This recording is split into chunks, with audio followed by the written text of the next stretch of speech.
Assalamualaikum warahmatullahi wabarakatuh. Bismillahirrahmanirrahim. Al-Hikam bab 10, penjelasan tentang keutamaan uzlah. Ma nafa'al qalba syai'um misla nguzlati yadkhulu biha midanu fikroh. Tak ada sesuatu yang lebih bermanfaat atas hati sebagaimana uzlah, sebab dengan memasuki uzlah, alam pemikiran kita akan menjadi lapang. Uzlah artinya mengasingkan diri dari dunia ramai, masuk ke dunia kesendirian dengan tujuan menghidupkan jiwa dan mensucikan pikiran dari pengaruh yang merusak. Dengan uzlah akan memperkuat pikiran sehat, menerangi logika dengan sinar Allah, menjauhkan diri dari pikiran maksiat dan perbuatan dosa. Sebab kadang perbuatan maksiat memasuki rongga hidup manusia, datangnya tiba-tiba dan tak dapat diduga-duga. Dalam uzlah, alam pikiran manusia akan menjadi tenang dan luas jangkauannya. Wawasan berpikirnya pun bertambah, sedangkan jiwanya menjadi bersih dan tentram. Dalam keadaan tenang, manusia mampu berpikir tentang ciptaan Allah dan kebesaran Allah sebagai Maha Pencipta alam semesta serta seisinya. Dengan uzlah akan terhimpun dalam rongga jiwa kita sifat-sifat mulia, akhlakul karimah, serta terhindar dari sifat-sifat mazmumah dan akhlak yang bejat.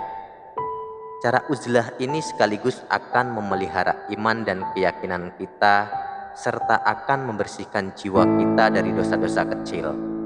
Demikian juga akan menghindarkan si hamba dari mendekati dosa-dosa besar. Sifat-sifat mulia seperti kalimat-kalimat zikir, pikiran bersih, cita-cita suci, kehendak-kehendak yang menggerakkan amal, perasaan yang menghidupkan iman dan semangat jihad. Demikian juga keinginan untuk memberi pertolongan. Akal pikiran yang menjadi alat berpikir manusia harus selalu dijaga kebaikannya, karena orang yang akan berpikir sajalah yang akan memperoleh kemajuan hidup. Berpikir dan menganalisa dengan pikiran yang sehat akan menyelamatkan manusia dari kekacauan dan ketidakstabilan. Akal sehat dan pikiran yang jernih akan membiarkan manusia memilih mana yang maslahat dan mana yang mafsadah. Demikian akal pikiran yang dipergunakan akan menjadi kemudi jalan hidup kita, serta mengendalikan pikiran yang berlebih-lebihan dan menempatkan pikiran pada tempat yang tepat dan strategis. Orang yang suka beruzlah mampu mengatur jalan pikirannya di waktu hening. Pikiran yang dikendalikan secara teratur akan mendapatkan hasil pikiran yang mampu menggerakkan hidup dan mengarahkannya kepada apa yang dikehendaki oleh syariat agama Islam dan mengantarkan hamba-hamba Allah kepada mardatillah. Di saat-saat tertentu, ada kalanya kita memerlukan logika di samping syariat.